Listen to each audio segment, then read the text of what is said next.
வணக்கம் நேர்களே, இது ஷர்மிளா டாக்கீஸ். நான் உங்கள் டாக்டர் ஷர்மிளா. நேத்து மோடி அரசாங்கம் மேலும் ஒரு அவலத்தை அரங்கேற்றி இருக்கிறது. நீட் பிஜி எக்ஸாம்ஸ் ஏற்கனவே 4 தடவை போஸ்ட்போன் பண்ண எக்ஸாம். முதல்ல மார்ச் 3ஆம் தேதி நடக்கும்னாங்க. அதுக்கப்புறம் ஜூலை 7ஆம் தேதி அப்படின்னு அறிவிச்சாங்க. அதுக்கப்புறம் ப்ரீபோன் பண்ணி 23 ஜூன் நடக்கும் அப்படின்னு சொன்னாங்க. மாணவர்கள்லாம் கடுமையான ஒரு பயிற்சிக்கு நடுவில் எல்லாருமே பயிற்சி மருத்துவர்கள் ஒரு பக்கம் பயிற்சி மருத்துவம் செஞ்சுக்கிட்டு இன்னொரு பக்கம் நீட் பிஜிக்கு படிக்கணும். எவ்வளோ கஷ்டமான விஷயம் நமக்கு தெரியும்.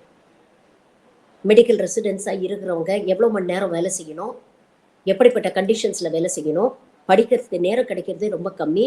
அந்த நேரத்துக்குள்ளே எவ்வளோ போர்ஷன்ஸை கவர் பண்ணணும், எவ்வளோ கஷ்டம் அப்படிங்கிறது நமக்கு தெரியும். எப்படியோ இழுத்து போட்டு படித்து பசங்கள்லாம் ரெடி ஆகிட்டு 23ஆம் தேதி எக்ஸாம்னா 12 மணி நேரம் கூட இல்லாமல் திடீர்னு எந்தவித ஒரு முன்னெச்சரிக்கையும் இல்லாம ஒரு அனௌன்ஸ்மெண்ட் வருது. இந்த மாதிரி தேர்வை இன்னைக்கு ரத்து பண்ணிட்டோம், நாளை தேர்வு நடக்காது, ரீஸ்கெடியூல் பண்ணிட்டு என்ன தேதி அப்படிங்கிறது பிறகு அறிவிக்கப்படும் அப்படிங்கிற ஒரு ஸ்டேட்மெண்ட் வருது. இந்த அனௌன்ஸ்மெண்ட் வந்த உடனே சோஷியல் மீடியால பாத்தீங்கன்னா ஏகப்பட்ட நீட் பிஜி தேர்வு எழுதக்கூடிய மெடிக்கல் கிராஜுவேட்ஸ் எல்லாம் அப்படியே ரொம்ப கொந்தளிச்சு போய் தங்களுடைய வருத்தம், தங்களுடைய வேதனை, கோபம், ஆதங்கம் எல்லாத்தையும் கொட்டி தீர்த்துட்டாங்க. எவ்வளவு கதைகளை நம்ம பார்க்க முடிஞ்சது. நிறைய பேர் எப்போ எக்ஸாம் முடியும், அதுக்கப்புறம் எப்போ வேலையில சேரலாம் அப்படின்னு காத்துட்டு இருந்தாங்க. சென்னையில் இருக்கக்கூடிய மாணவர்களுக்கு விஜயவாடாலையும் கேரளாலையும் சென்டர் போட்டு வச்சிருக்காங்க. டெல்லியில் இருக்கக்கூடிய மாணவர்களுக்கு மீரட்ல சென்டர், குஜராத்ல இருக்கக்கூடிய மாணவர்களுக்கு பீகார்ல சென்டர். அப்ப எவ்வளவு பணம் செலவழிச்சு அவங்க டிராவல் பண்ண வேண்டியிருக்கும், அங்க தங்கறதுக்கான ஏற்பாடுகளுக்கெல்லாம் எவ்வளவு பணம் செலவாகும், எவ்வளவு கால விரயம், எவ்வளவு நேர விரயம், எவ்வளவு பொருள் விரயம், எவ்வளவு பண விரயம். ஆனா இதை பத்தி எல்லாம் அரசாங்கம் எந்த கவலையும் படல.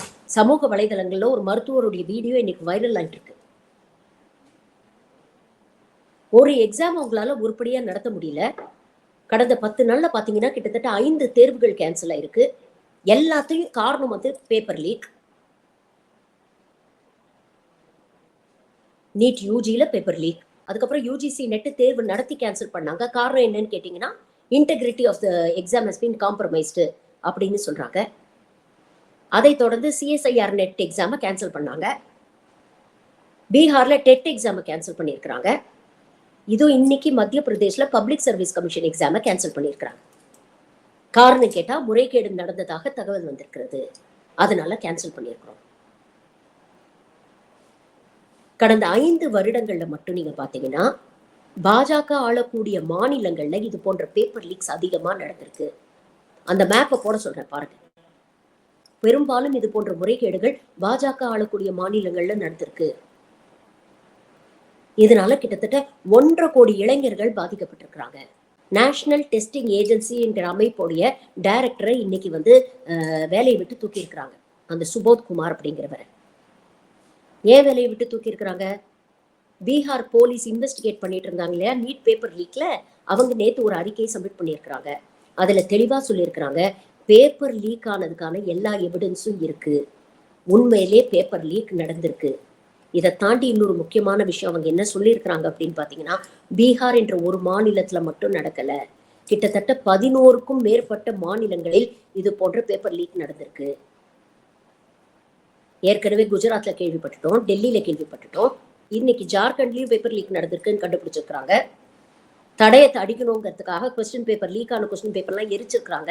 அதை ரிட்ரைவ் பண்ணி போலீஸ் எக்ஸாமின் பண்ணி பார்த்ததுல கிட்டத்தட்ட 68 கொஸ்டின் மேட்ச் ஆகுது அப்படிங்கிறாங்க. குஜராத்ல கோத்ரா மாவட்டத்துல ஜெய் ஜல்ராம் அப்படிங்கிற அந்த ஸ்கூலோட பிரின்சிபலே இதை போன்ற முறைகேடுகளுக்கும் உடந்தையா இருந்திருக்கிறாரு.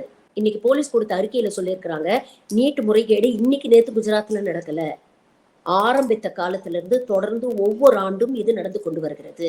அந்த சென்டர்ல தேர்வு எழுதக்கூடிய மாணவர்கள் தெரிஞ்ச கொஸ்டின்ஸ்க்கு மட்டும் ஆன்சர் பண்ணிட்டு போயிடுவாங்க.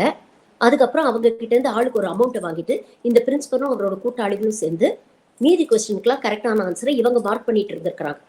இது இந்த வருஷம் மட்டும் இல்ல, வருஷம் நடந்துட்டு இருந்திருக்கு. அப்ப கஷ்டப்பட்டு உண்மையா உழைச்சு படிக்கக்கூடிய மாணவர்கள் எல்லாம் முட்டாள். இப்படி நீட் எக்ஸாம்லயே ஏமாத்தணும் அப்படிங்கிற ஒரு எண்ணம் எங்க இருந்து வருது யோசிச்சு பாருங்க. இது ரொம்ப டிஃபிகல்ட் எக்ஸாம், இதை கிராக் பண்ண முடியாது. ஆனா இதை கிராக் பண்ணாதான் நம்ம மெடிசன் ஜாயின் பண்ண முடியும், டாக்டர் ஆக முடியும்னு நினைக்கும் பொழுது நல்லா படிக்கக்கூடிய பசங்களே இது மாதிரி தீய சக்திகள் வந்து ஆசை காட்டினா தடம் புரண்டு போறதுக்கான சான்சஸ் எவ்வளவு இருக்கு. இன்னைக்கு ஒரு லீக் ஆன பேப்பருக்கு 35 லட்சம் ரூபாய் கொடுத்து வாங்கியிருக்கிறாங்க. இப்படி ஏமாத்தி ஒரு எக்ஸாமை கிளியர் பண்ணி இவங்க நாளைக்கு டாக்டர் ஆனாங்கன்னா இவங்களுக்கு மக்களுக்கு சேவை செய்யணும் அப்படிங்கிற எண்ணம் இருக்குமா, இல்ல போட்ட முதல்ல எவ்வளவு சீக்கிரம் திருப்பி எடுக்கிறோம் அப்படிங்கிற எண்ணம் இருக்குமா?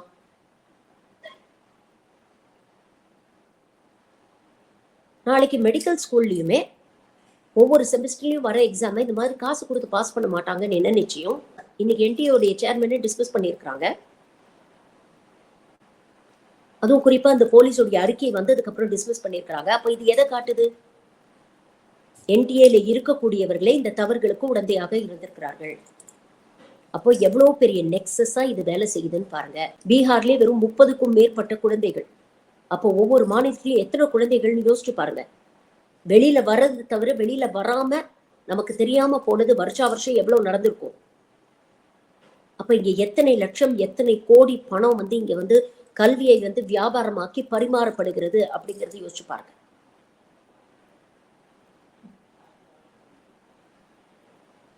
இங்க இருக்கக்கூடிய கோச்சிங் சென்டர்ஸும் எக்ஸாமினேஷன் சென்டர்ஸும் இதை நடத்தக்கூடிய அதிகாரிகளும் என்டிஏவில் உள்ள அதிகாரிகளும் எல்லாரும் ஒரே நெட்வொர்க் நெக்ஸஸ். அப்படி செயல்படுறதுனால தான் இந்த அளவுக்கு பெரிய ஒரு ஸ்கேம் அவங்களால செய்ய முடியுது.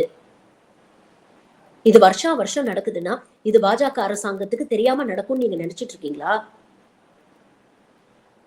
இதுல எத்தனை பேருக்கு எவ்வளவு கமிஷன் கொடுத்து இவ்வளவு நாள் இந்த மாதிரி ஸ்கேம் நடத்திட்டு இருந்தாங்க அப்படிங்கறது கொஞ்சம் யோசிச்சு பாருங்க.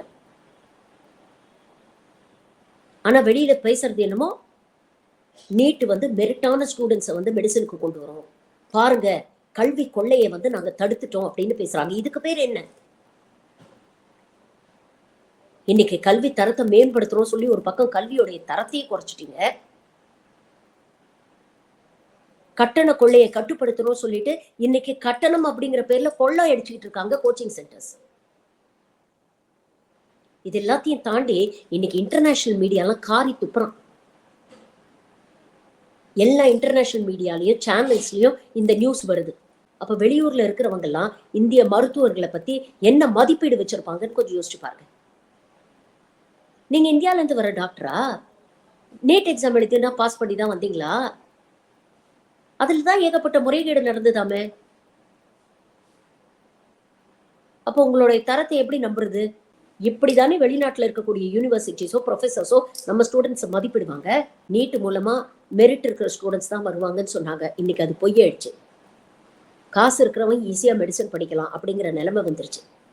இந்த வருஷம் பேப்பர் லீக் ஆனதுனால 640 650 மதிப்பெண் வாங்கக்கூடிய குழந்தைகள் கூட அரசாங்க மருத்துவக் கல்லூரியில இடம் கிடைக்காம தவிச்சுட்டு இருக்காங்க. அப்ப 500 400 மார்க் எடுத்த அந்த குழந்தைகளோட நிலைமை யோசிச்சு பாருங்க.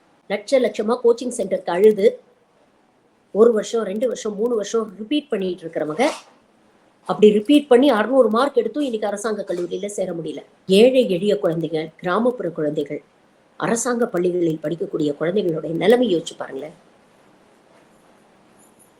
இவ்வளவு பெரிய ஒரு ஸ்கேம் வருதுன்னா நாளைக்கு அந்த மாதிரி ஏழை எளிய குடும்பத்தில் இருக்கக்கூடிய பெற்றோர்கள் வந்து என்ன பண்ணுவாங்க? குழந்தை வந்து அப்பா நான் டாக்டர் ஆகணும் அப்படின்னு நினைக்கிறேன் அப்படின்னு சொன்னா உடனே அடுத்த வார்த்தை என்ன சொல்லுவாங்க? அவ்வளவுதான் பணம் நம்மளால செலவழிக்க முடியாது, அதெல்லாம் நமக்கு எட்டா கனவு, கனவுல கூட அதெல்லாம் நினைச்சு பார்க்காத, அதெல்லாம் இன்னைக்கு நடக்காது, அப்படிப்பட்ட சூழ்நிலையில நம்ம வாழ்ந்துட்டு இருக்கோம் அப்படின்னு பிஞ்சிலேயே அந்த கனவை சிதைப்பாங்க இல்லையா?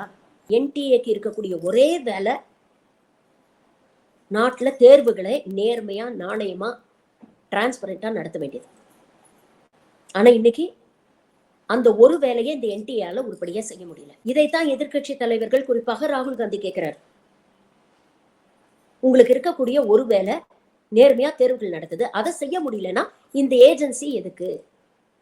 இதை முதல்ல டிஸ்மேண்டில் பண்ணுங்க, அபாலிஷ் பண்ணுங்க.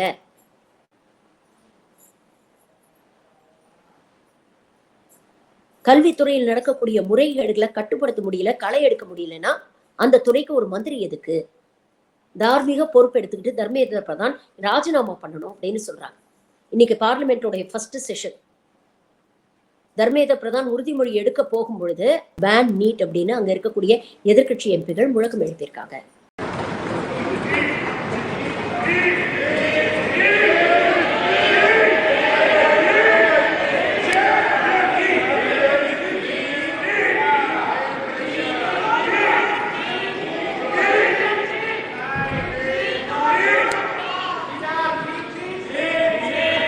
இது எல்லாத்தையும் தாண்டி நாட்டுடைய பிரதமர் 10 வருஷமா பிரதமராக இருந்திருக்கிறார். இன்னொரு 5 வருஷம் நீங்க தான் பிரதமர் அப்படின்னு கொண்டு வந்து மக்கள் உட்கார வச்சிருக்கிறாங்க. மாசம் மன் கி பாத் பேச தெரியுது. எக்ஸாம் வந்ததுன்னா பரீட்சா பே சர்ச்சா அப்படின்னு 100 அட்வைஸ் கொடுக்க தெரியுது மாணவர்களுக்கு. இன்னைக்கு பிரச்சனைன்னு வந்து மாணவர்கள்லாம் தெருக்கு வந்து போராடிட்டு இருக்காங்க. எங்களுடைய வாழ்க்கை, எங்களுடைய எதிர்கால கேள்விக்குறியா இருக்கு, இதுல என்ன முடிவு எடுக்க போறீங்க அப்படின்னு கேட்டுட்டு இருக்காங்க. ஒரு பக்கம் ரீடெஸ்ட் வேணும்னு கேட்கக்கூடிய மாணவர்கள், இன்னொரு பக்கம் ரீடெஸ்ட் வச்சா பண்ணாங்க நியாயமா நேர்மையா படிச்சு எழுதுனதுக்கு மரியாதை கிடையாதா, அது எப்படி நீங்க ரீடெஸ்ட் பண்ணுவீங்க அப்படின்னு கேட்கக்கூடிய மாணவர்கள், இந்த பிரச்சனைக்கு நடுவில் மாட்டிக்கிட்டு என்ன முடிவை எடுக்கிறதுன்னு தெரியாம இருக்கக்கூடிய சுப்ரீம் கோர்ட். இவ்வளவு குழப்பத்துக்கும் யாரு காரணம்? ஒரு அரசாங்கத்தோட தவறான கல்வி கொள்கைகள் தான் காரணம். ஆனா இதை பத்தி என்னைக்காவது பிரதமர் நரேந்திர மோடி வாயை திறந்து பேசியிருக்கிறாரா? 10 நாளா இந்த கூத்து நடக்குது. பல்வேறு மாநிலங்கள்ல போராட்டங்கள் வெடிச்சுக்கிட்டு இருக்கு. நாடே இந்த பேப்பர் லீக் ஸ்கேம்னால பத்திக்கிட்டு எரியுது. ஆனா அதை பத்தி ஏதாவது பேசினாரா? கிளம்பி இத்தாலிக்கு ஓடி போயிட்டாரு. மீண்டும் ஒரு முறை சொல்றேன், India has the largest population in the world. அதிக மக்கள் தொகை நம்ம கிட்ட தான் இருக்கு. அதுவும் அதிகமான இளைஞர்கள் மக்கள் தொகை நம்ம நாட்டுல தான். இதை வந்து பொருளாதார ரீதியில டிமோகிராபிக் டிவிடெண்ட் அப்படின்னு சொல்லுவாங்க. அதாவது நம்மளுடைய முதலீடு, இளைஞர்களை வந்து வெறும் உயிர்களாவோ இல்ல வெறும் நபர்களாவோ பார்க்க முடியாது. ஒரு நாட்டுடைய முதலீடு. ஒரு நாடு முன்னேறணும்னா அதுக்கு இளைஞர்களுடைய எதிர்காலம் ஆரோக்கியமா இருக்கணும்.